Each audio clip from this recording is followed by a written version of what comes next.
There is a critical issue going on in the Texas House of Representatives right now, and you need to know about it. I have the chairman of the Republican Party of Texas as my guest today. You're going to want to watch this. You may even want to skip ahead to get to the critical issue because we talk about it about the second half. But on today's episode of the podcast, I've got Abraham George. You're going to love this one. It's really good. Stay tuned. This is the Lawyer Dana Show.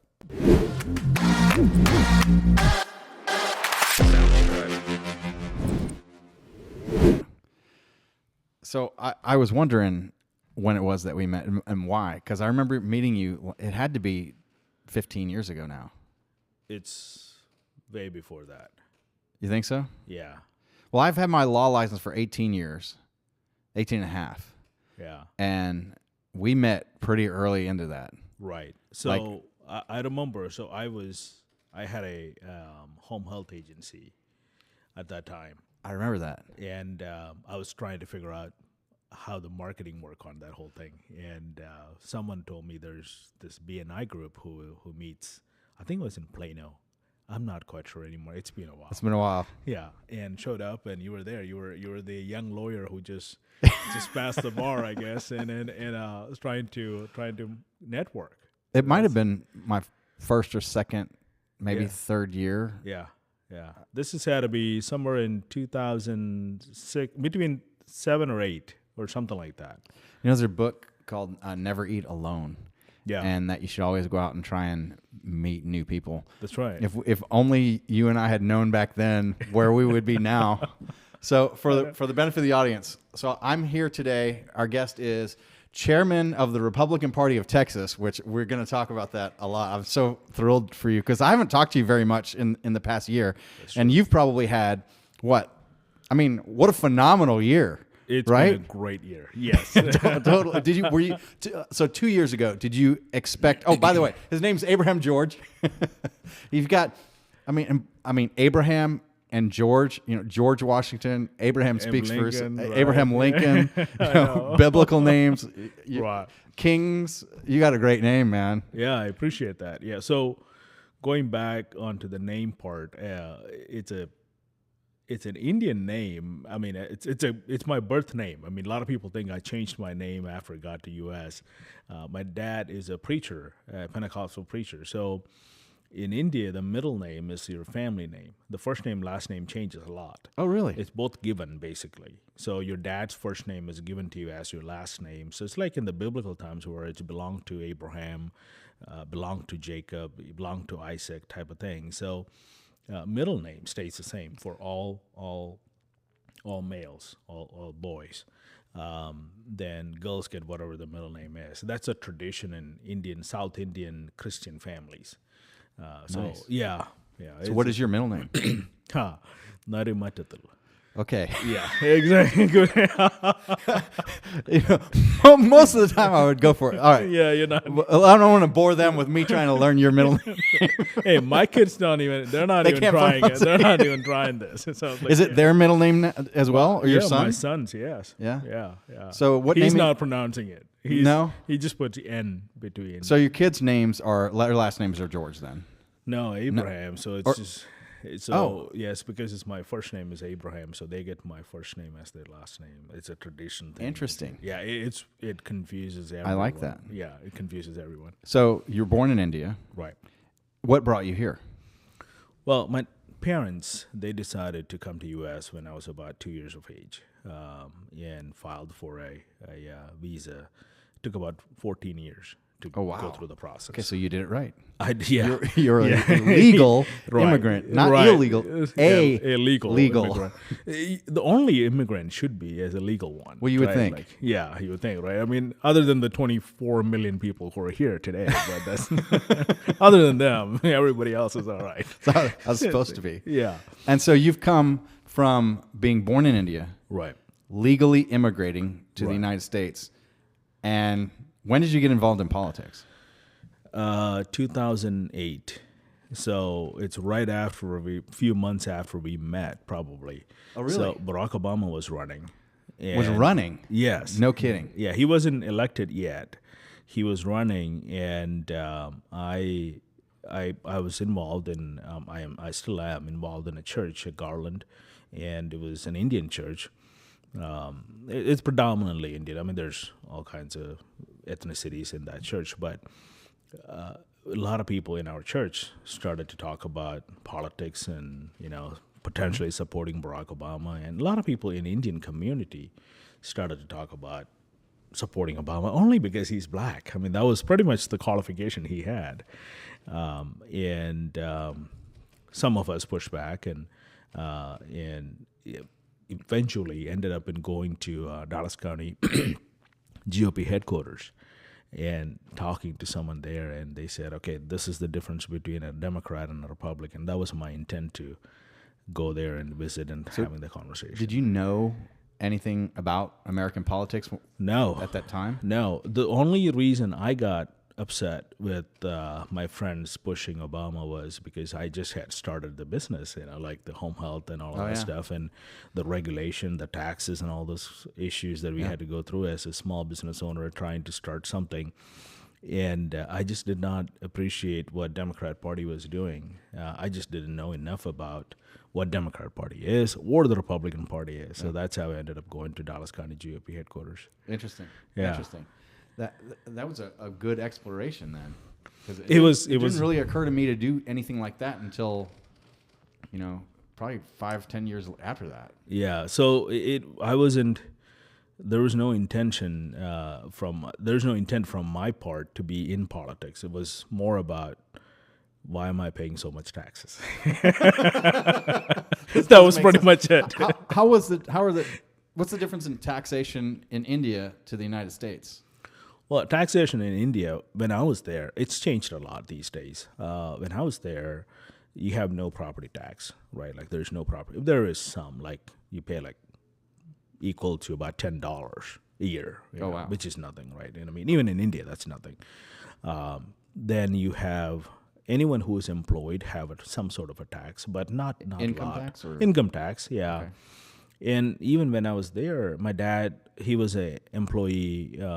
He was a preacher, and the church that he served at didn't have enough money, so he actually got a secular job as well. So he paid some tax, but it wasn't like crazy like what we pay here. So as soon as shocked at the level of taxation that we have in this country at this moment? Not anymore. I'm used to it now. It's a bad thing. That was going to be a good conversation. Well, in India, there's still a lot of taxation, but the way they do it is a little different. It's mostly on profit itself, and it's realized gains and things like that. It's very capital gain type of taxation is what they're doing. Mm-hmm. It's not based on your income. If you make interesting. Yeah, it's not. If you make multiple levels of incomes, and we have these slabs here. Like, if you make 100,000, your tax is this. If you make 500, it goes up. They don't do that. They do some of that, but not it's not that hefty as what we have here. Again, the services are horrible too. So you gotta understand that part too, right? But what we have going on here is just nuts. It's out of control, man. It is. I mean, property tax here, Jesus. I mean, this area is one of the highly taxed areas. I looked at what the taxation is in Oklahoma because I was, I've been doing a lot of skeet shooting, which is why I'm less involved in politics. Yes, lately. You told me that. Although I did get sucked in for this at the end towards the election. I can't resist it, man. It just pulls me in. Yeah. And you and everybody else, asking me to do a lot of things. I think you weren't too bad this time on me because you were pretty occupied. I was. I did bother you a few times when I was the county chair. Yeah. But different events and sponsorships and things like that. Yeah, sponsored some stuff. Yes. You being the chair really made me want to support the party. I appreciate that much more. Yeah. And I still obviously support the party, and especially with judges and right. As we are growing, that realm of that is expanding as well. And we're actually I'm in the process of studying for the Florida bar exam because we're going to be opening up in Florida as well. I'm taking that bar exam in February. Wow. Here's the rub with that. if I had license in Florida, I could just fill out an application and they give in me one in Texas. Texas. But it doesn't go the other way around. And I have a theory why that is. Okay. So many people retire and move to Florida. I think they don't want people dabbling. I think they need to make it hard because you got these people that don't really know Florida law that are going to be giving legal advice and creating problems for people. Yeah, makes sense. Yeah, once you get to a point in life, you want a warmer climate and a lot more beaches, I guess. And I get I was looking at Oklahoma though, and I looked at what the taxes were. I was like, oh, no property taxes. That would save me, a decent amount of money. Right. But then I looked at what the income taxes are. I was like, okay, property taxes are on 5 figures in Texas. Income taxes, state income taxes, I'd be 6 figures. Yeah. In Oklahoma. I can't move to Oklahoma. Yeah. I could buy property in Oklahoma. Right. But I can't have my residence. I can't live there. Right. So. Yeah. Taxes all over United States these days is just horrible. You have to look at that. Yeah. And you have to look at the other law. You have to look at the family law considerations. Yeah. Because if there's any possibility of your marriage maybe working out or maybe not, or if you have any kind of distrust, there are certain states that you move to. If you get a divorce in that state, there is no such thing as separate property. Oh, wow. Everything is together. Everything is together and it's divided. Whether you had, in Texas, I think Texas is a really nice balance with separate property and community property. Do you know how it works? In I don't. I haven't really looked into it because, I haven't been thinking about it. Well, good. So I love that you have a great marriage too. Yeah. Well, I'll give you the quick primer. Right. Anything you own prior to the marriage or received by gift or inheritance during the marriage is separate property. Okay. So if you gave your wife a wedding ring, that's actually a conditional gift. Okay. And the condition is that you get married. Right. So if you don't get married, she breaks up with you, you break up with her, you get the ring back. Okay. But if you get married, the ring is hers from now on because it was a gift, and that's her separate property. Oh. Anything that you obtain during the marriage is community property. Right. Yeah. Or in Florida, it's called marital property or non-marital property, but it's basically the exact same thing. Okay. Florida has better alimony. Oh, okay. But we don't have that here, do we? We have some. It's called spousal maintenance in Texas. And it's very limited and very short for a period of time unless the spouse is disabled or there's some kind of extenuating circumstances. And you have to be married for certain lengths of time. You can't get it on a permanent basis unless you've been married at least 10 years. And then you can only get up to 5 years. And it's up to 20% of the gross income or $5,000 as a maximum cap. So if the other side makes $1 million a year and you make nothing, you can get $5,000 a month for max. 5 years if you've been married from 10 to 20 years. Okay. You get up to 7 from 20 to 30, and you can get 10 for longer than that. It's reasonable. It's very reasonable. Right. And in order for you to qualify for it, you have to be diligently seeking employment. Legitimately, and you have to convince a judge of that. So what we're seeing around here is like I had a case where we had a stay-at-home dad, totally capable, right, and he just stays home, and he got $1,000 for like 6 months, and he's not going to get anything on final. Which we're about to have that trial this month. That sucks. So that's just a bad way to end a relationship, anyway. But yeah, well, I'll clue you into what might have caused that divorce. What do you think it might have been? Don't tell me politics. No, no. Thank God, actually, on that one. So, but laziness. Yeah, that makes sense. Wouldn't go out and do anything. Yeah, and wasn't spending. And the thing is, when you got a working mom who's also still taking care of the kids, right, and the dad's just not doing anything. Yeah, like yeah, there's a certain modicum of effort you got to put in. Yeah, people like that. In order to lead those family. Things. Yeah, right. But you're an excellent leader of your family. Well, we're. I mean, it's a challenging times for everything, right? But it's been fun. We've been married. Oh God, I'm gonna screw up this. 19 years now. So you got married a little bit before Summer and I did then. Yeah, we're in 2005. 2005. Okay, cool. Yeah. So almost 20 years. Yeah, 20 few months. It's 20 years. 2025 now. Yeah, wow. 20 years this year, right? Right, yeah. Nice. What month? July 4th. You got married on July 4th? Yeah. So we had all-American guy who's not born in this country that I know. I was going to Elon Musk. You and Elon. So we had a church ceremony in India. That was in June 11th. But my wife was living in Canada. So she was a Canadian citizen and all of that stuff. So we didn't want to file in India, so we had to do a court wedding. Basically, just go up there and say, and they asked, okay, did you have a ceremony? And we said, yeah, we did that, like the traditional deal in India. And they said, well, that we can't take that. I said, all right. So we had to kind of get like one more marriage in, like one more ceremony. So did you do it in Canada? Yeah, we did it at the courthouse. Do you know what would happen if you would have done that in Texas?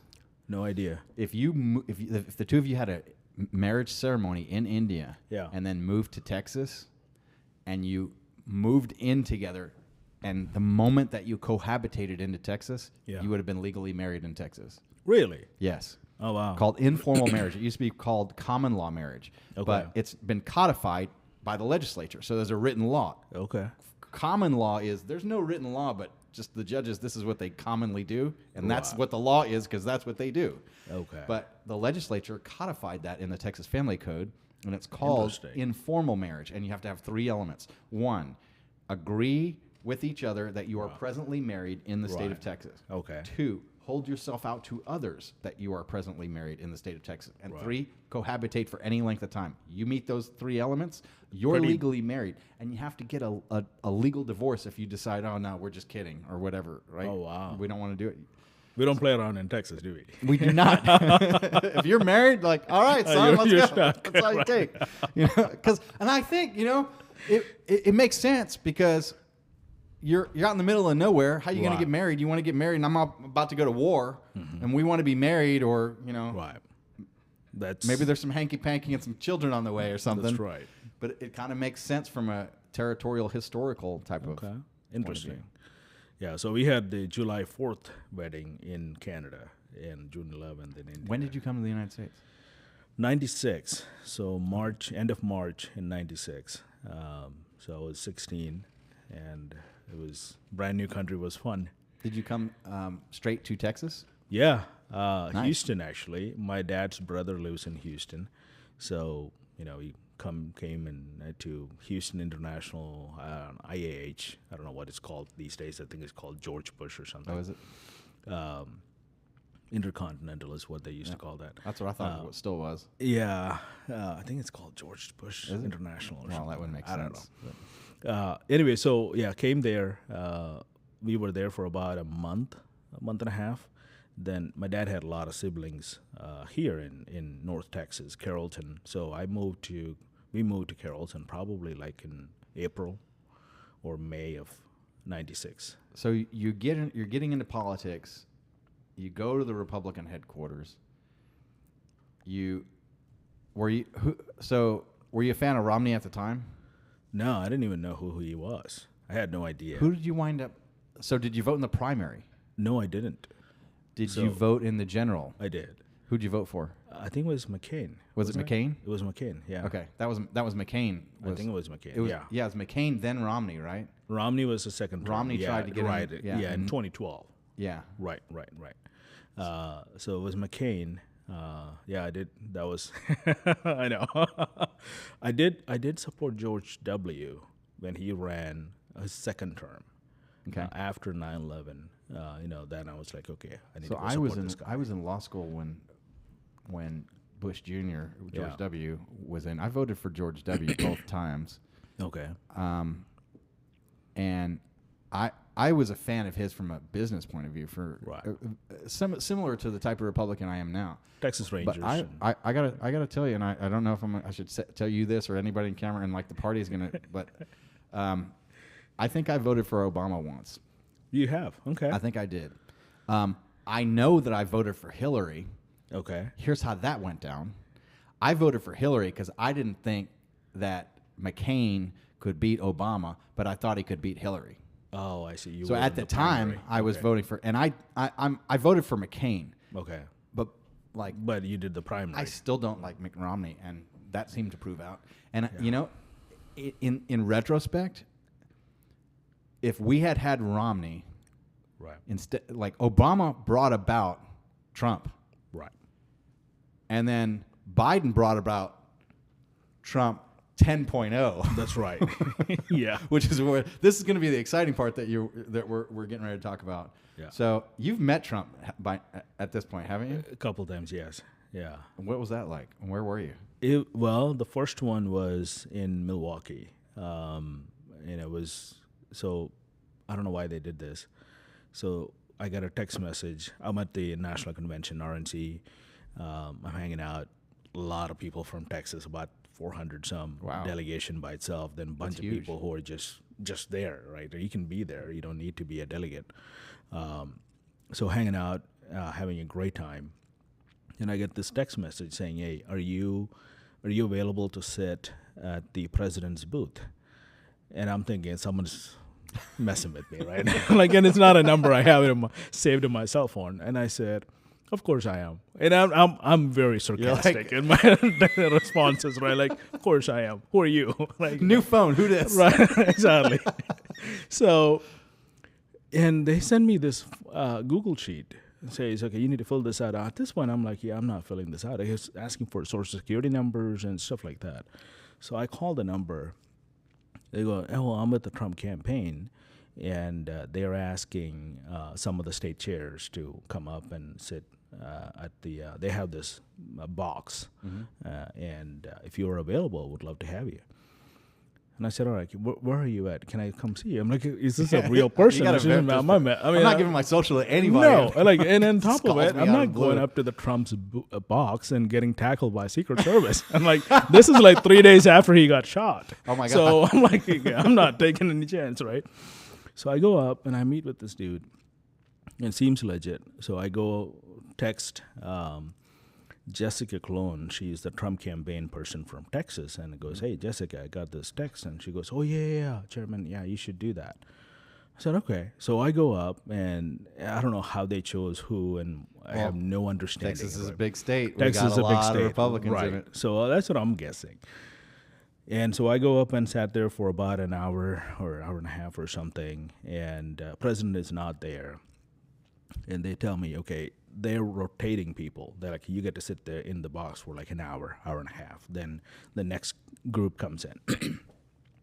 So as I'm walking out, Trump is coming in to the box. And I said, and then he's shaking hands with everyone and saying hello. And I said, nice. I'm Abraham George. I'm the chairman of the Republican Party in Texas. And he goes, "Oh, yeah, great job, Abraham." I'm like, yeah, he doesn't know me at all. I'm like, no way.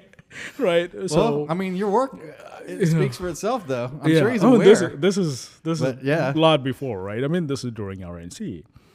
How long did you hadn't been a chair very long at that point, had you? No, about a month. Wow, what a whirlwind. Month and a half, right? Something like that. Then shakes hands with them and say hello, and he goes, "How is everything with you?" And I said, "Oh, it's great. How's Texas? We're gonna win, right?" I'm like, "Oh yeah, we're winning. We're winning Texas." I'm like, "Oh, God, yes." So that was the first time. It was a great opportunity. Great. You have a photo? Not really good ones, but I have a bunch of weird ones that people took from like, I mean, I wasn't expecting to see him either. And then he's walking down to the box, and I'm walking up to leave the area. Then the second time I met him, it's in Austin. So he came down to do Joe Rogan. You met him then? Yeah, so he came down and he had a press conference at the FBO, and we had he did a great job I wouldn't say it's a speech, but it's Trump. Did he do that before or after Rogan? Because I thought he went long on Rogan and had to fly to right. He did an event afterwards, right? Like a superhero, right? He did the deal in the morning at like noonish. Then he went to Rogan. Then he had like 4 hours or something at the Rogan. Then had to fly out to one more event. It was crazy. I mean, the guy's got some. Did you get to talk to him at that one? Yeah, for just about a minute or two, and that's about it. And that's great. the only two interactions I had. It about makes it worth the work, huh? It kind of does, yeah. And he gave me a shout out from the stage saying, "Hey." So I'm sure someone gave him the names of everyone, and he was thanking Lieutenant Governor Ken Paxton and Sid Miller, Land Commissioner, and then he goes, thank Abraham George for leading Texas Republican Party. I'm like, yes. Bravo. So, yeah. Well so done. It was kind of fun. So it's been a great ride. It's been a one Have hell you of a met year. Elon? I have not. I bet you could. We haven't really gone Why don't after you go that why don't yet. you go talk to him? Well, it's not like I can find him where he's at, but I know. You know he's down at Tesla. You just Right. reach out to Tesla. He's Yeah. really he's available for a lot of that stuff. That's what I've been told. And I bet you could also reach out to Joe Rogan too. Yeah, that's what I've been told. I've had one of our donors, reach out about 2-3 weeks ago and said, "Hey, we need to have a sit down with Elon." And I said, "Okay, are we going to ask for money?" And he goes, "Well, let's see." And I said, "All right, so we're probably going to set something up." If you want me to sit down with Elon with you, I'm I'm happy happy to do it. Just let me know. Let's do I will it. drop what I'm doing. Let's do it. It'll be I kind of will. fun. I will put the shotgun down in the middle of a shoot. You guys win this one. I'm going out. That's right. I think it will be fun. What I've seen him do over the last, 8 months, 10 months now, the guy's just amazing. Have you met Vivek? I have, Oh. a few times. Tell us about that. He was at RNC. He actually came to Texas breakfast. He was one of our speakers. Oh, nice. So he came in and we gave him like a Was Texas. this like when he was still potentially a candidate, or no? He had already. No, he had already endorsed Trump. by Right, that point in right, time. yeah. I like him. During his campaign, while I was the county chair, the campaign wanted to do an event here in Collin County. Oh, really? Yeah, and I said, happy to do it. More than happy to do it. We'll get a bunch of people, and he's there's a would've fairly gone to that. large Indian population in like Frisco area too, right? So we were happy. The party, we said, all right, well, why not? Then they said, all right, are you going to be able to endorse him? And I said, no, I'm endorsing Trump. I would love to have him here, but I am not supporting Vivek. And the campaign manager was not happy about it, and they pulled off, and they said, all right. So, and instead of coming to Collin County for a rally, he ended up going to Dallas County for a fundraising event, a private. I think they had like a couple hundred people there. So we kind of missed out on that, mostly because I did not. I would support him all the way up to being Trump's vice president. I was actually disappointed when Trump didn't pick, because I didn't know who Vance was at all. Did you? I had known about him, heard about him a couple of times. Reason mainly because he was a potential pick, and the first things that I heard about him was like he's a never Trumper kind of personality, and he was against President Trump, and so we kind of you look him up on Google, and I know it is kind of true. Yeah, at first It's kind of he true. sure was. Right, but he came A around. lot of people were. That's true. Because in there was 2016, almost everyone was. Well, right? He had the Reagan issue of used to be a Democrat. Yeah. And never been in politics. Everybody is saying he's the Antichrist and a liar and a deceitful business person. Even though, what did he file bankruptcy like 3 or 5 times or something out like of that. 100 and something businesses? I'm like, Right. That's still an A plus. That's a pretty good deal. Most people file after 3 or 4. And Yeah. most people are like, if they try 100 businesses, they may have 3 or 4 that do work. Right. He had 3 or 4 out of 100 that Didn't work. Yeah. It's That's pretty decent. phenomenal. Right. Yeah. So, yeah. And for Texas, I was not a big Trump guy in the beginning either. I was Ted Cruz guy because Ted Cruz is from Texas. And after the first debate, I'm like, all right, I'm switching.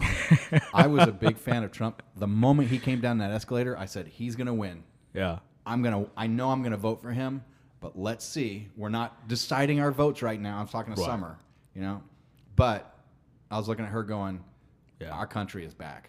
Right. Because that guy, I've watched that guy for a long time. I felt like Yoda to Luke. Right. This one I've watched many years, but I was a fan from that moment. And then when I started hearing him, I was like, oh, I'm sold. He's got this personality, right? This. Oh yeah. I don't want to call it arrogant. Well, somewhat, some arrogance in it, but Competent. very competent, right? Competent. Very asshole-ish and very bullish, right? Like he's going for it. Competent New Yorker. That's right. That exactly. And then That's all. so, and a lot of people did not like that. They didn't like a lot of comments he made during the debate. Little brash. Right. But most men kind of like, okay, Look, somebody had to It's kick this, someone's got to say it, right? yeah, somebody needed to kick this government in the butt. Yeah. And I liked. I didn't know Ted Cruz at all at the time. Yeah. And I liked how he held his own pretty well. He's a lawyer. And I liked him a lot better after Trump's presidency. And it didn't take him very long. After what he went through in that campaign, it did not take him very long to come aboard. Right. And I really want to talk to him about that and interview him and say, what do you really think and how did you really come along, and see if he actually has the politician's answer or like gives a human being answer. Because I think what everybody's starving for right now, It's just a regular person, right? what's the human answer? Yeah. Stop giving us this bullshit made for TV shit. Right. Come sit down at Joe Rogan, sit down at the Lawyer Dana podcast, That's right. and talk for an hour, 2 hours, 3 hours, 4 hours. Yeah. You'll be surprised. Like this, this thing's gonna finish faster than you think. So, do you think between Vivek Yeah. and Elon, do you think that they can actually shrink this government? Because I'm having fantasies of like they can pull $2 trillion off. They should just cut the size of the government in half. Like, what are your thoughts on that? The truthful answer, I don't think they're going to be able to do a lot, at least not in the beginning, right? It will take, there's a reason why people say act of Congress, right? Like they're taking act of Congress to do it. Well, I think it's going to take a combination of everything. Like Trump will have to be really pushy about it. Mm-hmm. Elon and Vivek will have to be very open to cutting whatever it needs to be cut. Then the Congress will have to support it. Yeah. If they're not going to, if any one of them backs off, and the courts will have to somewhat stay out of it. Yeah, that's a tricky part too. So there's a lot of moving parts, and you're also looking at people's livelihoods, and Americans understanding. Okay, this is a tax issue. It's a spending issue, not a politics issue. It's just corruption at this point. I mean, we're way past incompetence, right? I mean, we're giving money in billions to people. There's an expression: never attribute to corruption what can be perfectly well explained by incompetence. But I can't tell. I can't tell that's which one the it thing. is anymore.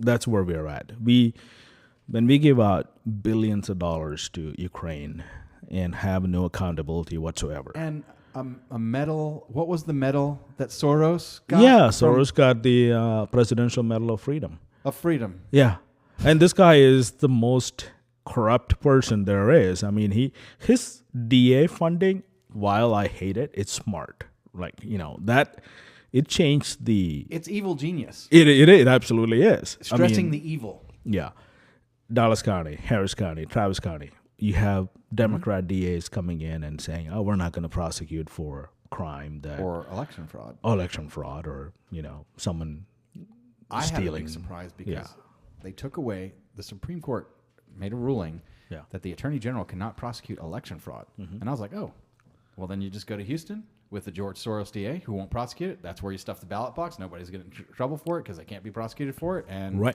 boom, we've lost Texas now. And I was shocked that the legislature didn't close that gap before this past election. And then I was further shocked on how big the win was. Right.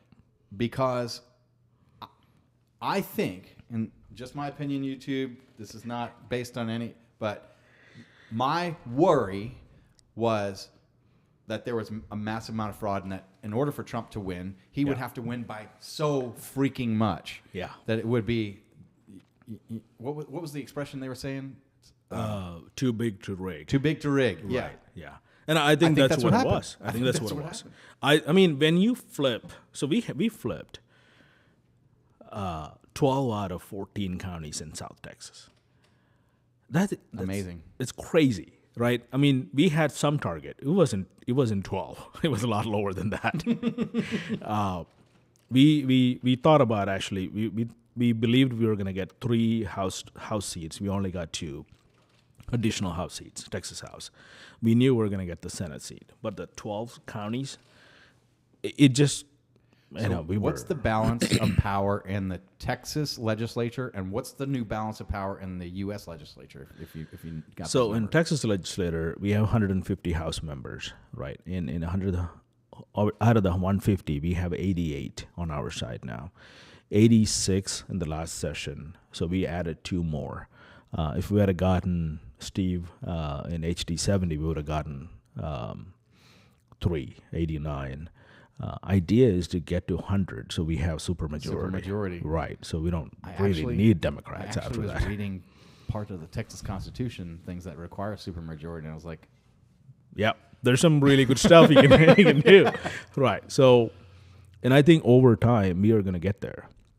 We were there for a while, then it dropped, and I think it had a lot to do with politicians being politicians, and people don't like that. You just need to be real with people and tell the truth. And if you make a mistake, and say own up to it, and say, "Hey, I'm sorry about that, and we're going to fix it in the next session."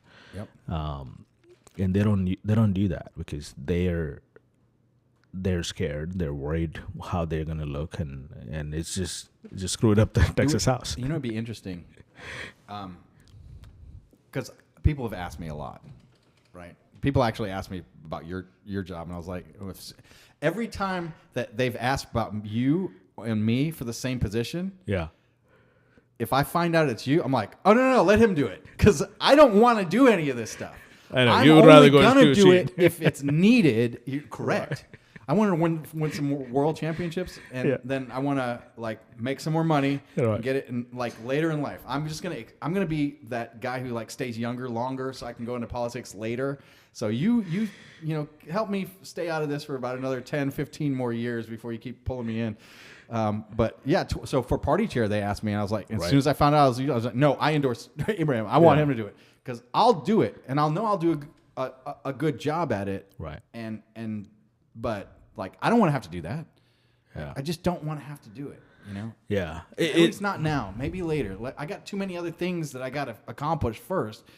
But and in doing those things, I want to support everybody else. But they have somebody so great in you doing it. I'm like, he's great at it. Well, it's not a career either, right? I mean, it's not something meant to be to doing.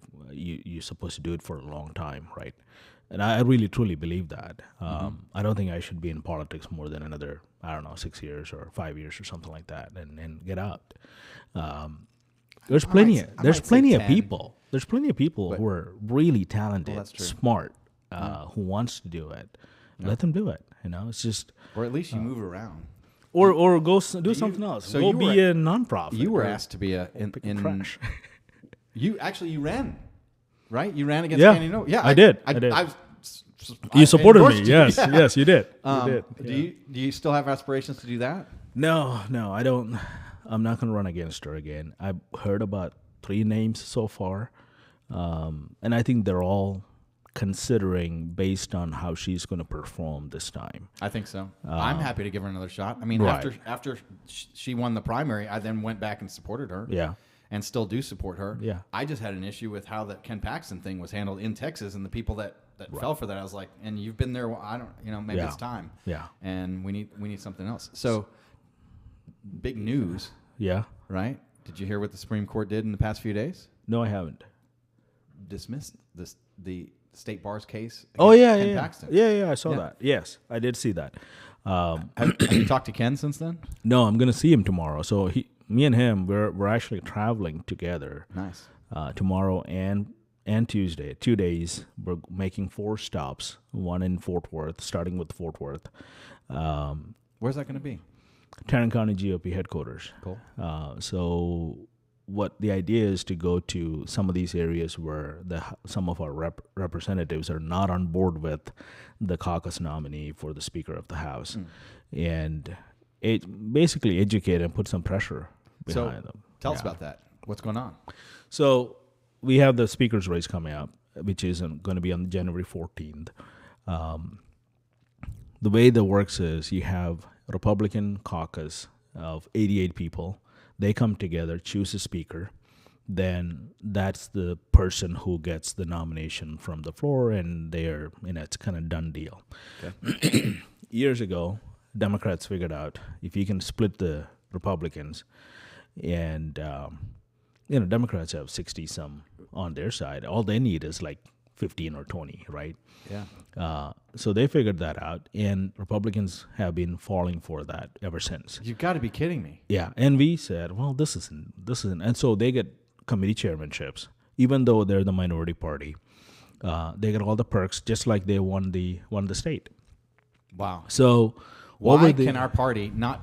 Why don't we have like our own private thing and say this is the vote, we stick with it, and then we go and bring that in there? That's what it's supposed to be. So the state party's rules clearly states that's what they need to do. So eventually, over the years, people been starting to talk about this. Like, this doesn't make any sense. No other state does this. If you're in U.S. Congress, Yeah. that isn't, Nancy Pelosi doesn't get a committee chairmanship. I mean, they lost. No, Right. because if you have a committee, so for the benefit of the audience, Right. the committee chairs determine what the bills? committees do. Right. What And bills get passed. Right. Yeah. Through their committee. Right. So In- you're basically, we vote in a bunch of Republicans, Right. and then they give the power to the Democrats to run the state. Pretty much. And then What is that? Yeah, That's nuts. not only that, then they come back and say, well, we couldn't pass any of this stuff because the Democrat killed it. Well, you No. give them Yeah. the committee chairmanships. Yeah. And some of our reps, Have they not read The Art of War? oh God, they're horrible at this. Come on. And they said, well, we need some bipartisanship. I said, No, you don't. Well, You got 88. Exactly. You got the 88. people in the state of Texas said, we don't want them.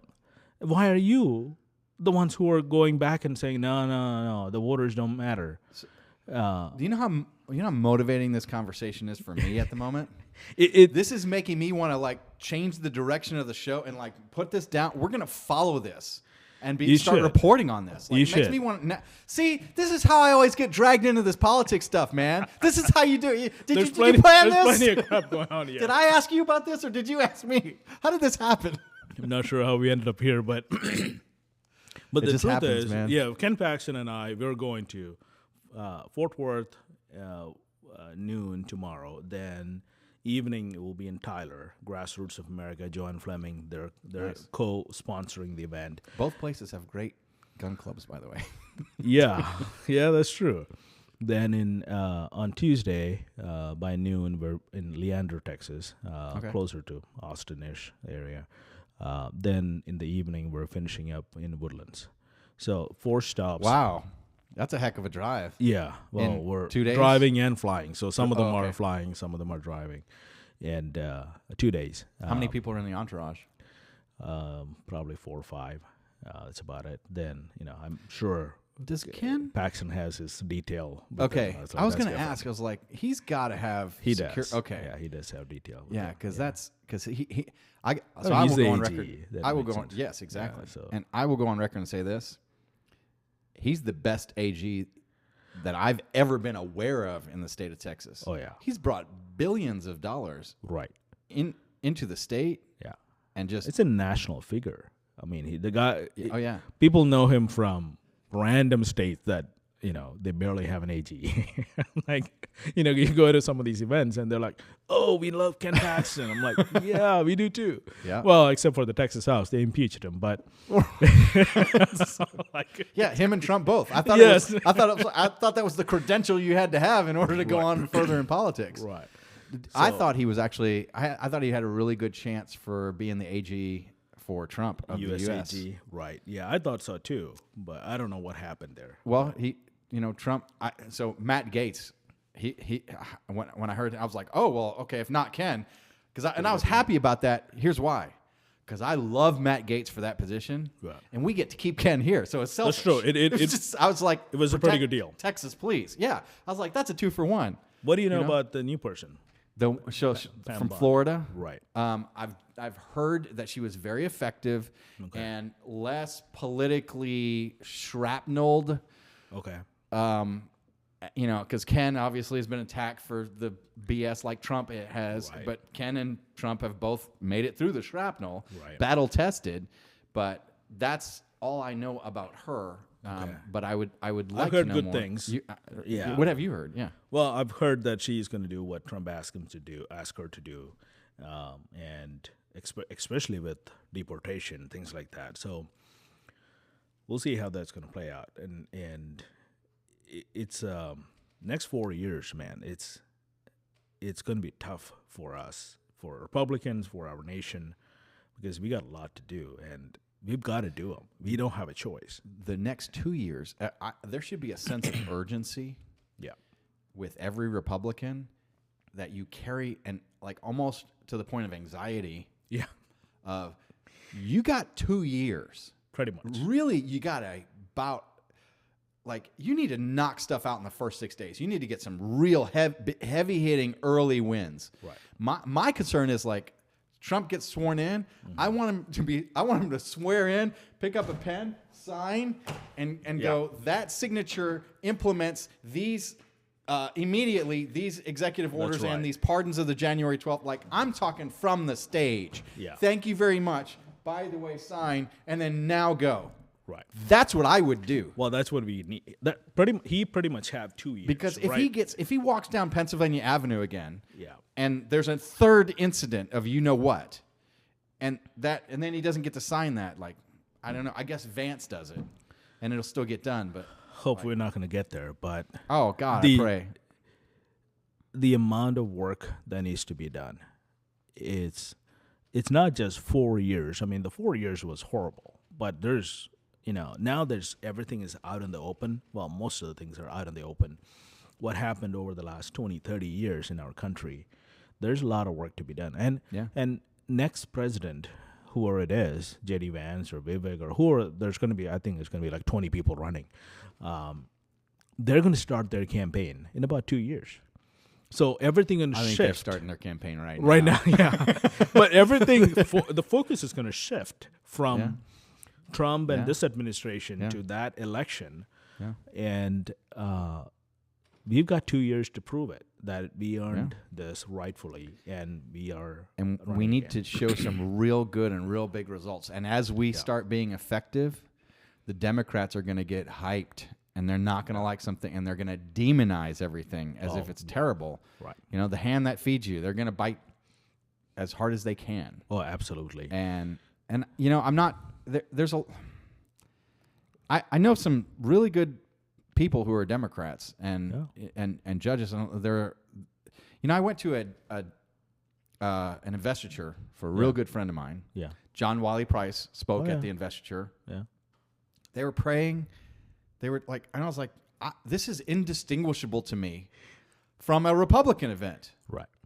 So how do you comport that with so many of these things? Well, good amount of Democrats, especially in Texas, especially the old-time Democrats who's been Democrats for, generations, they are starting to realize how their party leadership has left them. Like, it's just like Elon is, right? And like Tulsi Gabbard is, and RFK is. Absolutely. If RFK becomes a Republican, you know at this point, okay, the Democrat Party used to be, it's not there. Zuckerberg. Exactly. So perhaps Amazon guy. Jeff Bezos. Right. So in Texas politics, the regular people, I don't really demonize them for being a Democrat, because I have some good friends who are Democrats, who's Democrats because their dad was a Democrat or a grandfather was a Democrat. Some of them are elected officials in the past, things like that. So, and they agree with 90% of what we're saying. They may not agree on one or two issues, barely. And even that, after having a conversation with them for 30 minutes, they're like, oh, okay, I get it. This is crazy. The border is not. You can take the Republican Party policy now. Mm-hmm. Has all come out of Hillary Clinton's mouth, and Bill Clinton's mouth. Yes. I mean, it's only like 15 years ago. Yeah. Right. Obama was saying. Obama's mouth. Right. Obama was saying, you can't come here like that. Yeah. So, they changed their policies because they know they're not going to win on anything other than bringing in 20 million people. Right. And shipping them and trying to flip states. Right. They're not gerrymandering with the shapes anymore. Right, they're just bringing their people. They're gerrymandering with actual people. Right, they're just stuffing it into the. That's right. Into the box. Yeah, it's much easier to do that. Much easier. Yeah, so that's what they're doing. You can say that everybody's racist. Yeah, you can't say anything and about evil it. Right. and sexist and ists Yes. of everything if they don't go along with your policy. Right.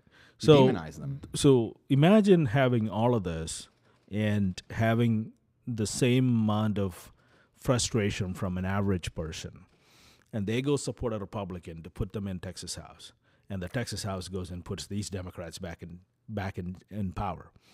So our goal now is to get. I mean, I hate to say it, one of our Collin County representatives is on the other side.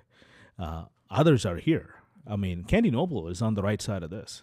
Well, good. Matt That helps me Shaheen is. Yeah, Matt Shaheen is. And so, I mean, Carissa and all of those newer representatives, they're all on board with Can it. you say who the other person is? Jeff is. Jeff's not on our side. I just Yeah. didn't know if you wanted to say it on. Oh no, I have no problem. I'm sending mailers in his district. There is no hiding it anymore. Why? Is it a money thing? And I don't know. Who's up for the speakership? So we have two people. One is David Cook. David Cook is the nominee from the caucus. They met and they chose him, and everybody's like, okay, some people don't like him, some people likes him.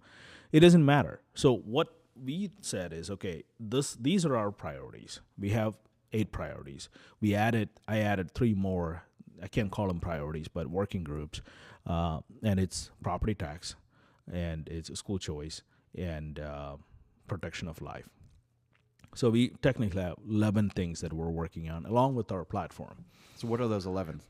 So Not to detract. I want to get back to so that. the first one is border security. That will take care of itself. Now Trump is the president, right? Second is election integrity. Then you have taxpayer-funded lobbying, banning that altogether. Perfect. I can't believe we ever allowed that. Exactly. It must have been from non-taxpayer funded lobbying. That's that right. Achieved. Hey, can we steal their money too? Yeah. Then Let's pay ourselves in order to pay you, and we'll just Yeah. You give me some, I'll give you some, and we'll just steal it from the taxpayers. Yeah. What So is that? Texas is not for sale is one, which is about Perfect. China buying land in Texas. That's interesting. How do we get around? I mean, It's a complicated issue for sure, because all of a sudden you become racist as soon as you say this. I don't know. It's necessarily racist. I'm just looking at like property rights, and somebody comes and can buy property, and if do you have to be a citizen in order to buy property, and can we do that? Is it constitutional, Texas wise and U.S. wise? If we change the Constitution in Texas, we can. My question usually to people is, okay, how many Americans own land in China? None, and I agree. How does this work for us, And right? That's the best argument that you can possibly make. It's like, okay, no, because we're not going to let China own China, and we're going to let China own the United States States as well. I mean, and Texas, for God's sake. Yeah. Why California, why are we pushing our property values up with allowing them to flood money in too? That's right. It's inflationary. Yes. It's actually dangerous to our country to allow. Right. And they're not buying land in like random places. They're buying right next to our military bases. Yeah. They're buying land next to our oil fields. And you don't know what they're putting in there. Exactly. And now, where you can have a drone this big that can come and have a cartridge in it and it's pop.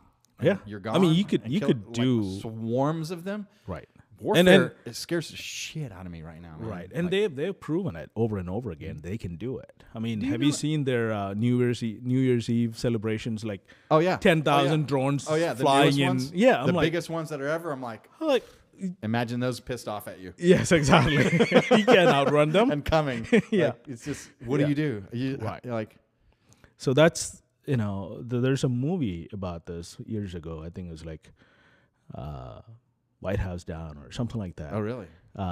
Some I it Robot has or like something? It's similar to that. It has a bunch of drones flying in. It looked like birds, and they're like, no, that's not birds. So it's a lot of things are happening that people are very scared of.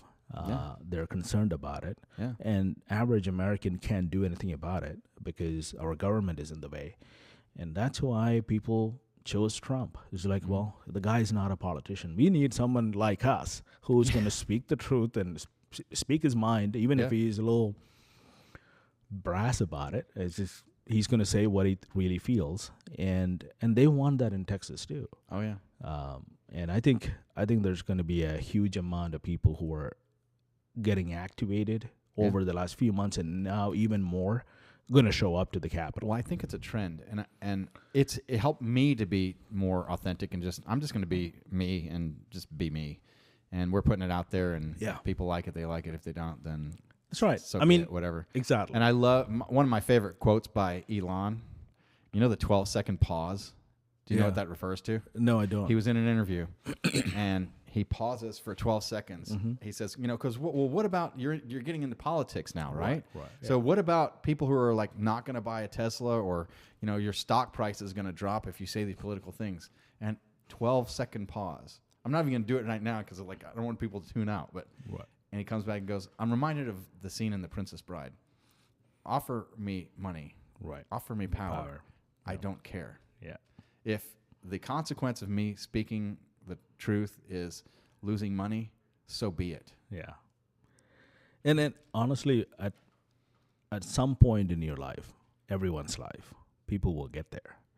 Like, I think I got there about 5-6 years ago when I became the county chair. Few weeks in, I realized, okay, this is not going to be a fun job.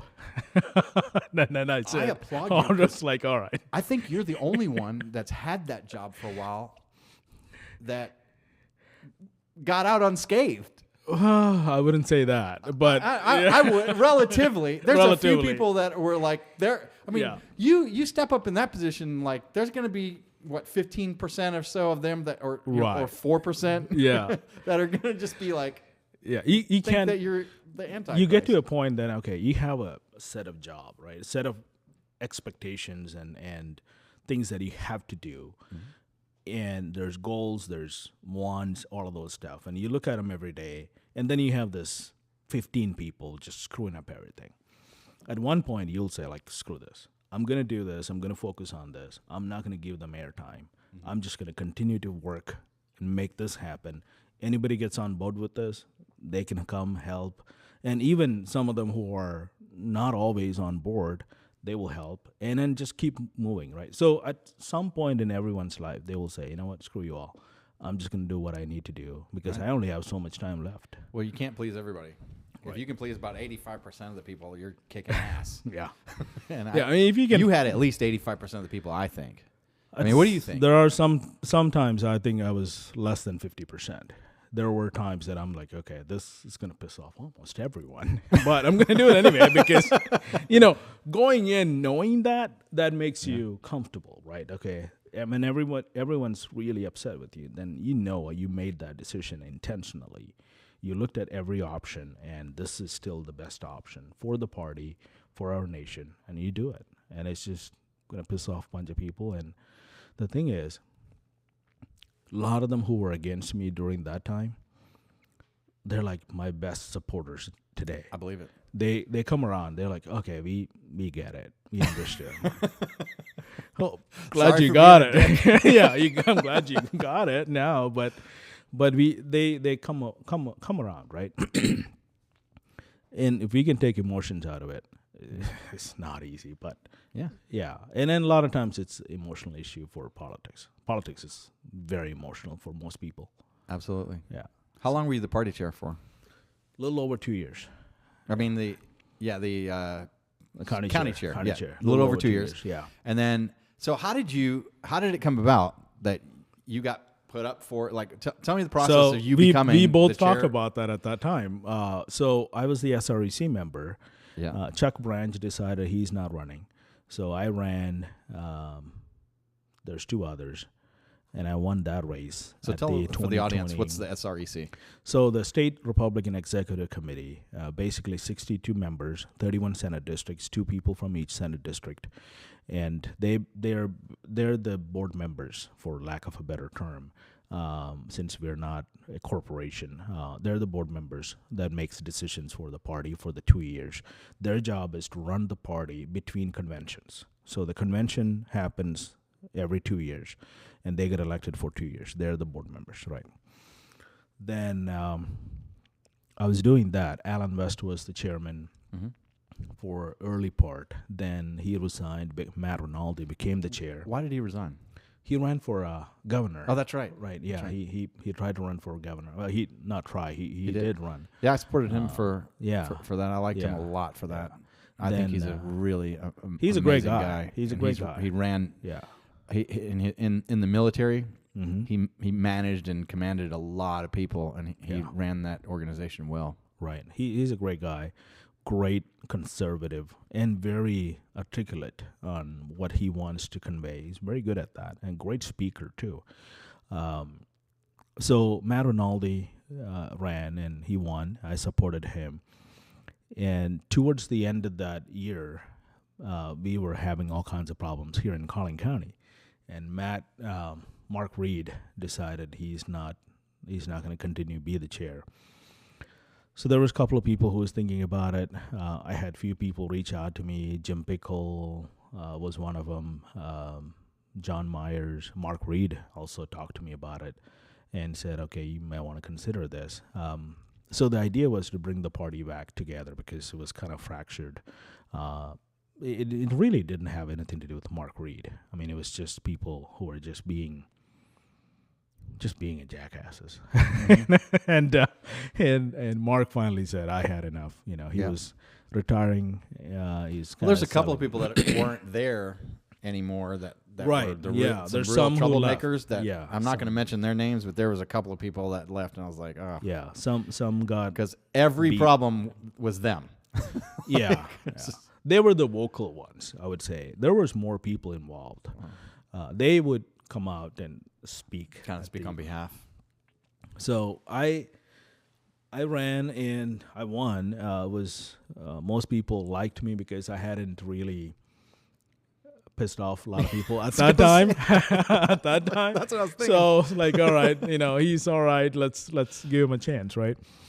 Everybody liked you too. Yeah, most people liked me back then. You had a really good reputation. And but not anymore. But stay long enough, and people will figure out, right? So he left, and he actually moved to Smith County. Mark left. Oh, really? Yeah, he got a nice house and lake house, and he's enjoying. Pretty nice. It's a pretty nice place. Yeah, I like Smith County. So. They have a judge out there that I may have a man crush on. This guy's so freaking good looking. It's ridiculous. I just saw him. I was like, and I saw him in the hallway for the very first time. I was there for a case, and he walked by. I was like, I don't remember what I said. It was something like you're very handsome. I was like, I know I'm not supposed to tell you this to a judge, but you're really handsome. And I was like, and Latoya was there, and I was like, was that too much? And she goes, no, he's really good looking. I was like, okay, we're good. And he was a really great judge. Okay. I mean, great judge. Okay. What's his name? All right. Of course, you asked me that. We're just gonna I can see his face, but it escapes me at the moment. But yeah, so that's how I ended up being the county chair, and we talked about it during that time. I know a lot of people reached out to you, asked you if you would consider, and we kind of had a conversation a couple of times actually, and said, "Hey, if you're gonna do it, I'm gonna stay at the SREC," and you weren't sure. I wasn't. It. I was like really. I was like. You said you were going to stay. I was like, no, no, not yet. I got too much of this other agenda in front of me, and if I really go into politics, I don't want to make money because I go into politics. I don't want to be more popular from anything from going into politics. The podcast, okay, fine, whatever, if that's what it's going to be. But I don't want to. I don't want to be Nancy Pelosi. Yeah. Right. I don't want to make my money because I was right. I don't. If I'm going to go into politics, I either want to be, my wealth trajectory is exactly the same, not affected. Right. Or I want to be rich enough to where if it goes down, I don't give a shit. Yeah.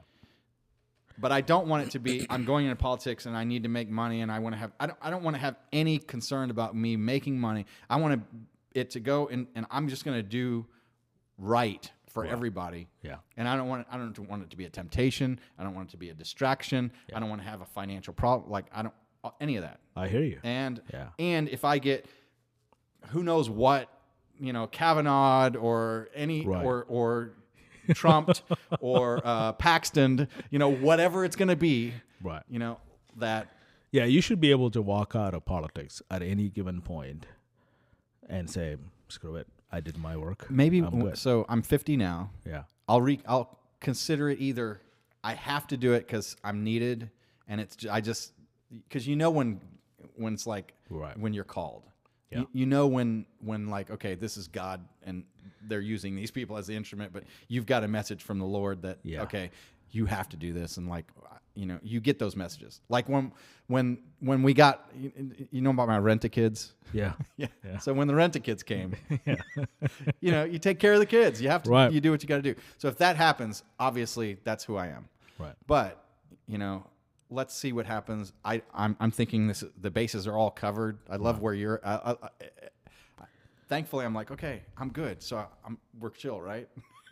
Yeah, politics is one of the things. And then the more you read and learn about Constitution and the founding principles of our country, you understand this really should not be for anything other than service. Mm-hmm. Not to make money, not to be there for 40 years like Pelosi is. What George Washington did. Yeah. You get to a point, I'm like, all right, I served enough. Someone else's ideas need to be there. I need to get the hell out. So Washington could have anointed himself as king. Right. He could have. That's he true. could have. Yeah. And look at what he did. Yeah. So that's the mentality we need in politicians today. And then that's what expected of politicians today from average American. That's not what's happening. People are just stuck at whatever the position they're at until they can see a new position opening up. Then they move up, and it's like a musical chair going on. Have you ever have you toured the Capitol? Yeah. I recently got to tour the Capitol last month. Okay. How was that? It was great, and we actually went in the chamber. Oh yeah. And you know how they have the Republican side and right. You're facing this way? Yeah. I sat in that very first seat. I was like, I know what I would do, but I can tell it's just not time for any of that yet. But maybe we'll get there. Yeah. We'll see. Yeah. I mean, opportunities in politics is always there. Yeah. And it doesn't matter how old was what Trump? you want to be. He was in his 70s, right? Right. Okay. Yeah. I'll do that. Yeah. That's what I got in mind. Right. He came in, and I mean, the guy is still probably the most hardworking politician out there. Oh, yeah. It's crazy. Oh yeah. At his age. Yeah. I mean, people talk about his age. I'm like, I feel like he's I got a understand him lot very well. more Yeah. energy than I do. Yeah. It's crazy. Doesn't need a lot of sleep. Yeah. And Yeah. And can then go and go and go. If I'm project driven, I can go and go and go. I really understand that. Yeah. But if I'm bored, that's different. yes. Then I just want to sleep and do nothing. Right. Yeah. Oh yeah. So I don't let myself get bored. Yeah, most people are driven like that, but very few can utilize it. You got to get momentum going. Right. You gotta get going. So when did you? What do you do for a living now? So I own a small software firm. We build systems for, basically we're a contract builder. We build it for anybody who asks us to build something specific. But saying that, we are mostly focused in healthcare. So like hospitals, small business, clinics, things like that. People will reach out to us and say, can you build this for us? So what type of things do you build? We build connections between EMRs, medical record systems. We built the medical record system in the past. We built event. So there's an event management company who recently asked us to build an event management software. We built that. So we had clients from like a tiny 2-people project to 500 Fortune companies come out and say, okay, can you build this? So it depends on the project. What's an average size project for you? We're usually about $500,000 to $700,000-$800,000 project. That's an average. How many do you do? We do about 3 to 4 a year. That's about. How big is your company?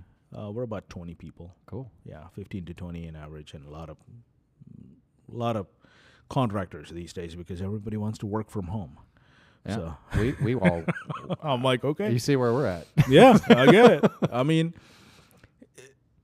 for IT, it works pretty well because they're all tech savvy. They can get on Zoom or whatever they want to and connect. It works well for law too. Yeah, so we're blessed like that. When you don't have to drive.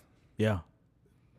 So for example, a $600 attorney at our office, if they're driving half an hour to work and half an hour back, they've lost $600 worth of their time, plus spent money on gas and Right. and these other things. Yeah, and As the oppo- frustration sitting in traffic. Yeah. Yeah. It drives you nuts. You don't do your best. Right. So if you can get that type of work, Yeah. and I know Elon doesn't particularly feel that way, but Federal employees, that's different. that's very different. Right, yeah. It depends on the project, too. I mean, I get, if you're an IT person, I have no problem. They're working from home. If you can observe or see results of their work, Right. if we're getting the results of it, and I know what the parameters are of like that had to have taken, Yeah. some modicum of this amount of work, Right. and if it took them less, great for them, Yeah. because this is what I'm paying for, and if they're producing this, and they're profitable for me, Right. by all means, and we can monitor and Yeah. with what we do, and we've been Yeah. doing it. When COVID happened, Right. I just stopped having to apologize for my dog barking in the background because we were doing it anyway. Okay. And it was a very easy for us. COVID, it really didn't take us down much at all. I mean, there was Because you're doing a it lag. before. We actually were able to relax, but as far as doing anything differently, not really. Okay. Yeah, we're primarily work from home now. I mean, we have a few people who shows up to work because that's by choice. They want to be at the office because they don't want. We have a couple of people like that. Yeah, too. they're like, I don't want the distraction of what's happening in my house. Yep. So they show up. Yep. But other than that, everybody's home. They're working, and it's actually you actually get more hours out of your employees. Yeah. Because they're a little more relaxed. And at the middle of the night, I get emails from my people saying, okay, I'm finished with this. I'm like, It erases the walls of Right. 8 to 5. right. And it's like any time and you want they start getting more addicted to the workahol, Right. and they like it and we like it. Yeah. And it works. We have a lot of our staff Yeah. that are like, hey, 10 o'clock, we'll work from like 10 to 3 Right. today, PM. Right. Yeah. And then there's people who want to take a day, like, half of the day off and go work out and go eat some nice restaurant or whatever. But they come back at 8, 9 o'clock in the evening and work for 4 or 5 hours. do that every day. That's fine. I'm fine with it. 'Cause as long as I get the work done. Exactly. I've always got stuff that I want to do. Yeah. Even when I'm watching TV, I'm still working. Right. Because we're like, it's rare that I have the lack of interest in everything else that I'm doing enough to just want to sit and just watch a thing. Yeah. I'll put it on while I'm like, learning French simultaneously on Duolingo or whatever, because I'm like obsessed with learning other languages. I spend at least an hour a day learning another language. How many languages can you speak now? 3 okay. Okay. 2 well. Nice. 1 like I can understand it and I can make it appear for a few minutes like I'm really You know what you're doing? Yeah. It's pretty cool. So, yeah. Yeah, I'm horrible with language. I couldn't. Do you only speak English or do you I can speak Malayalam, which is another word that I can't say? right. That's the language that I grew up with. I can speak that. Hindi. Can is you the write it? Yes. Hindi is the national language of India. I can't speak that. I can't read it. I can. Can you understand? You can probably understand a little. No, barely. When I was in India, maybe a little bit, but it's been 30 years almost. So, Yeah. yeah. So, how old are you? I'm 45. 45. Yeah, 45. I'll be 46 this year. So, yeah. So, what are your plans? So how's your family like operating in light of your position and somewhat acclaim and fame at this point? Yeah, family's good. They're interesting. My kids, I'll tell them. You're not raising little socialists, are you? No, God, no. My daughter is probably more far right than I am to a point that I'm a little scared about it. So my son is only 11, so he's not. How old's your daughter? She's 15. Okay. So she would say something like, "Why did they do that? They shouldn't be doing that." I'm like, "You're right, but let's not talk about that." Not at the moment. Not at this moment, right? So, but my kids, they don't look at it as this is a big deal. which is kind of just their regular. it's a regular thing. I'm like, so I have my daughter come with me. Sometimes my son comes with me some of the events and stuff, and they enjoy that. Talk to people, hang out, things like that.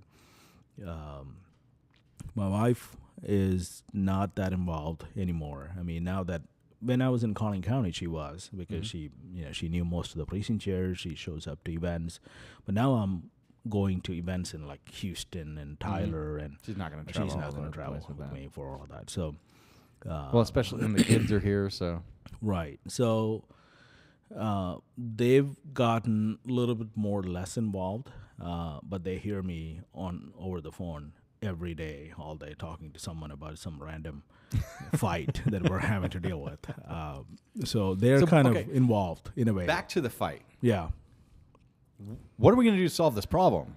Well, we have almost 60 people on our side. We need... How many do we need to take it? It has to be 76, right? 76, yeah. So we need 16 more. We think we're going to get 16 more. So the caucus already voted and picked our guy. Right. Dustin Burrows is the other one. But we have people that are not going to go in and do their duty? Yeah. They're going to say, well, we're going to support Dustin Burrows. Dustin Burrows is the... In order for the Democrat to come in? Yeah, win it? that's the only way they can win. I mean, what? 60 on our side, right? Let's say if we don't get anybody else, which means they only have 28. 90 left. Right. But 62 of the 90 is Democrats. So they have to win this election by support of the Democrats. That's the only way to do it. And my thing is, if you do that, we're going to consider you as not as Republicans anymore. For this type of thing, what's the point of having you elected if you're going to go put Democrats in charge? Yeah. What is the deal? I mean, and you're going to be politically indebted to them. So where are you going to be compromised later? Yeah. Have you not thought about that? Right. This is how can you not think about that? So Dade Phelan, when he was the speaker, he still is, and he, and for another few days, when he's the speaker, when he first came on board, and this is one of the representatives told me this. At the end of the meeting, one of the early weeks of the session, he goes to the Republicans and said, "All right, these are all the Democrat bills we're going to pass." And because he owes them politically. He owes them for putting him in the position. Right. And it's the same thing with the Dustin Burrows. It's the same thing with, Joe Strauss. He lost the election. Accept it. Yeah. Move on. Yeah, right. So hold the ground. What kind of soldier are you? Yeah. So this is what's happening. This is the state that you're talking about and what you were elected to do by millions and millions of people. And we expect you to do it. Right. And Donald Trump Jr., I mean, he's not in Texas, not involved in Texas politics. He gets involved in the middle of this, and he goes, "What are y'all doing in Texas? Why aren't you supporting David Cook? He's the nominee from the caucus. Yeah. Why are you joining Democrats to That's my question. And then, so then what happened? Well, everybody's like, well, David Cook is not the real nominee. And I was like, well, what do you mean? What made you think or say that? And there's really no answer other than, well, we don't like him. So I think Jeff Leach and many others, they want to hold on to the power. They're all committee chairs. They want to have their committee chairmanships retained. The only way to do that is get one of their boys be the speaker. So they're joining the Democrats, and Democrats enjoy this crap because we're beating up each other. Right. We're beating up each other. Morons. So that's what that's just pure greed. If you want to be committee chair so bad that you're going to support a Democrat, then you don't deserve your seat. So we're closing the primaries. Well, the party closed the primaries, which means if you're not registered as a Republican, you're not going to be choosing the primary nominee. Right. So wait. Explain that. So in Texas, it's open primaries, right? Anyone can go. Yeah. I can go support a Democrat in the primary if I want to. No one's stopping. So what do you mean that we closed it? Then? We close it means you have to be registered as a Republican from 26 onwards. So it's no longer going to be an open primary into not the for Republican Party. Yeah. Oh, sweet. So we've needed that for a while, right? Because now you can't have these registered Democrats move over to support a candidate who's not a real Republican. Right. They do it for two reasons. One is, they're choosing a Republican who is not really a conservative. Mm-hmm. The other is they can choose a weak Republican. Yep. And if they have a strong Democrat, they can beat him in the general. It's the same thing. It's the reason why I voted for Hillary Clinton over exactly. instead of Barack. Yeah. Because I was planning on voting for McCain. Exactly. So that's the whole deal. And we're saying, okay, we're done with this. Our state is red enough that we can do this. So when we close the primaries, I think some of these people are going to lose their seat. Because they are, and they better figure that out quick and get on board. Yeah. What incentives or what kind of deals are you trying and going to make to bring these guys over and like? Well, our goal is to get another 16, right? 16 or 17. It depends on the day. And unfortunately, there's a couple of them are just on the fence, going back and forth. What we're trying to do is we're trying to tell them, hey, you guys have no incentive to support the Democrat nominee. There's none. The party's against you. Lieutenant governor is against you. Attorney general is against you. The governor is against you. All statewide are against you. Now Trump Jr. is against you. And the grassroots are against you. As soon as the electorate. So this is the perfect time to tell you to please share this video with every freaking Republican that you know in the state of Texas. This is critical. Right. Because your vote's basically being flushed down the toilet by this. Pretty much. I mean, yeah. So who are your representatives? So this is one of the keys. 5th. Do you know who your actual representative is? We need to report back on this. Go to TexasSpeakersRace.com. I think that's the URL. It's put together by a private PAC. It's not the GOP, but they have the list of people listed as who's supporting Dustin Boros, who's supporting David Cook. And if your representative is on the Dustin Boros list, they need to contact that person. Texas Speaker Race. No S in Texas Speaker Race. Speaker Race, okay. .com. Yeah. I'm going to double check that and make sure. Yeah. So today is the 5th. So we literally have 9 days to fix this. See, this is the type of crap where you start roping me in to like. And it matters. So people will say, well, it's a speaker's race. No. Everything matters on the damn speaker's race. It's the whole state of Texas. Right. It's exactly what happens. It's Trump's agenda. It's border security. Yes. It is election integrity. It's the entire future of the country at this point. Right. And do they want to have to give these concessions to and have... Yeah, no. Well, these are the same Democrats who left Austin to go to D.C. Yeah.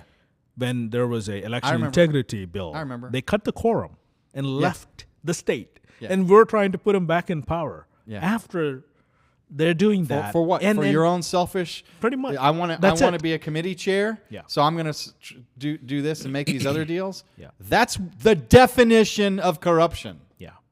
And that's what's Let's happening. Let's do the right thing for the state. And then how about you be a better human being, be a better man, be a better woman to go, I can have influence whether I'm the committee chair or not. Right. You don't need prestige. You need to do the right thing. That gives you prestige. That gives you like heavenly prestige. Do the right thing. I'll be honest with you, Dana. I don't think anybody knows who House reps are. I mean, nobody gives a shit.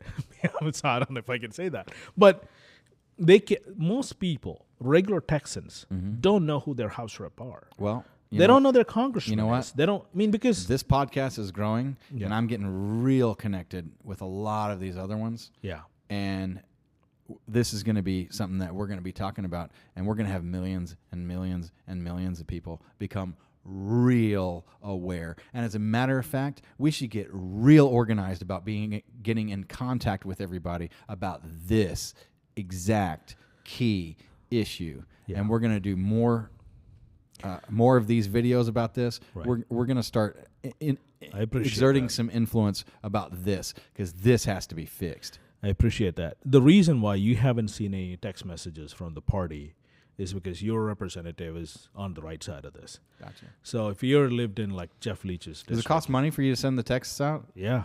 Money. Text and so we have TV ads going, we have text messages, then we have mailers.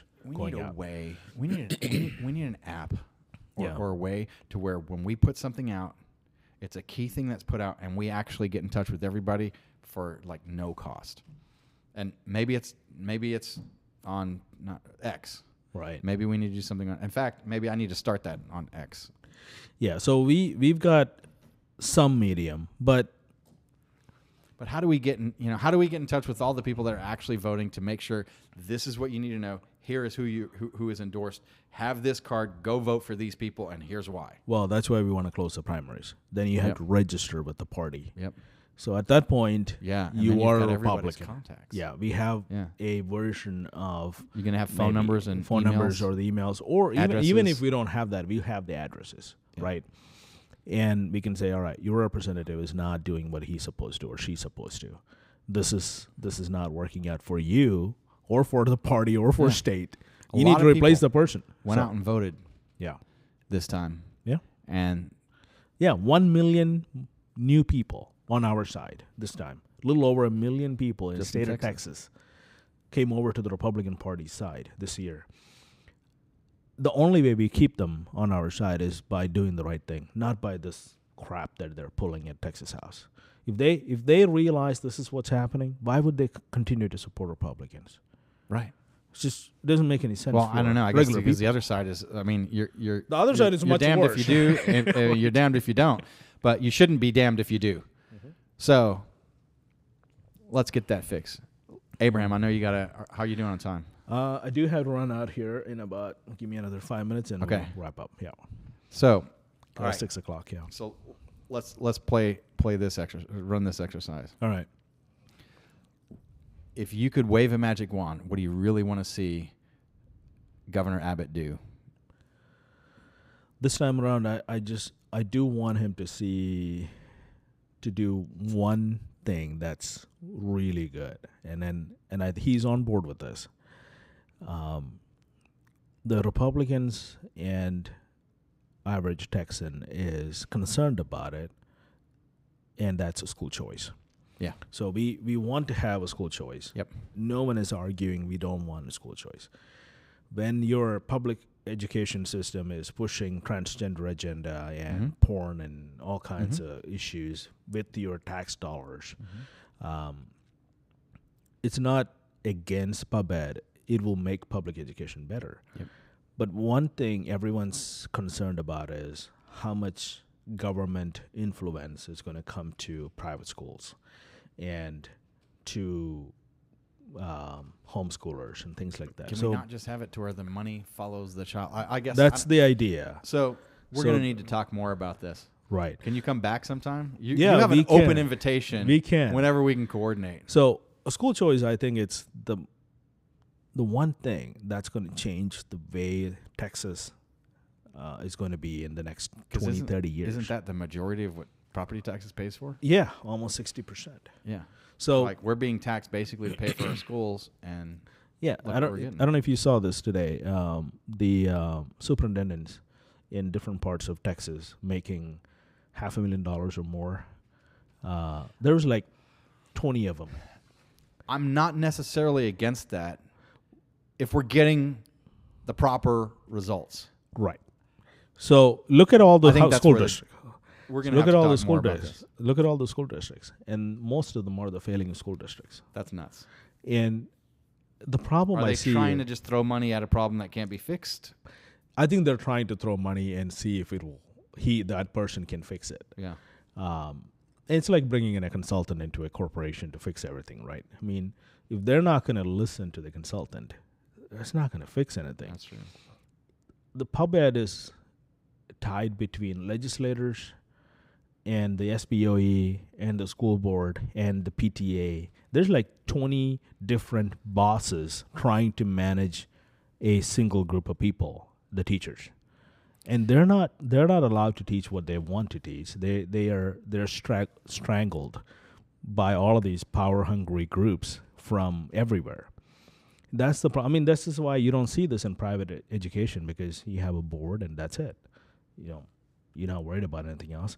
The only thing you're worried about is giving a proper education to the kids, and the parents are the one who decides if they get it or not.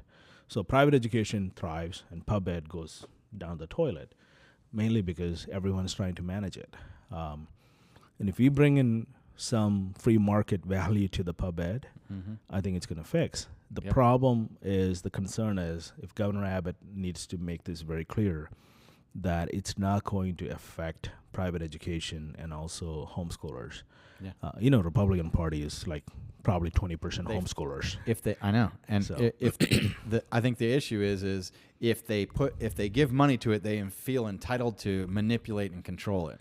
That's right. And you should pay for it and stay out. Yeah, I mean, there's two ways to do it. One is you can pay the child, follow the money. Yeah, with the child, I like right? that. So far, I like that. Right. The other is somewhat eliminate the property tax into a point that we're not funding it. I mean, I would rather not pay property tax than give it to the government and bring it back to my household again. We do have to have education. That is a right. It's not it's by our Texas Constitution. It's a right. We need people who are smart over the next year, 10 year, 20 year, 100 years, right? But at the same time, I don't think it needs to be in the CCP way of doing things here. Correct. It's just not working for us. Correct. So there is a huge concern about the school choice. And the concern needs to be fixed by at the legislator and the governor's office. That's one thing I would, and he's on board with this. And I've had multiple conversations with his team, and he wants to see a really good school choice bill. Last term, was a decent bill. It wasn't the bill I would have signed on to, HB 1, I think. But this year, I think it's going to be a lot better bill because a lot of these people got replaced. Like Justin Holland is not there, so he was against it. And the speaker's race, going back to that, it matters. All comes down to that. That's why we need the right people. We're going to stay on that. Yeah. Abraham, thank you for coming. I look forward to seeing you again. I love you, brother. Thank you. Thanks for having me. God bless you. Appreciate it. I love seeing what you're doing. Thanks for doing it so I don't have to. And we will see you on the next episode. Like, share, talk about whatever we've talked about here in the comments, and subscribe. Please share this. Share this with every Republican that you know, because we're going to be doing a lot more of this on the show. And I really appreciate it. Thank you. This is the Lawyer Dana Show.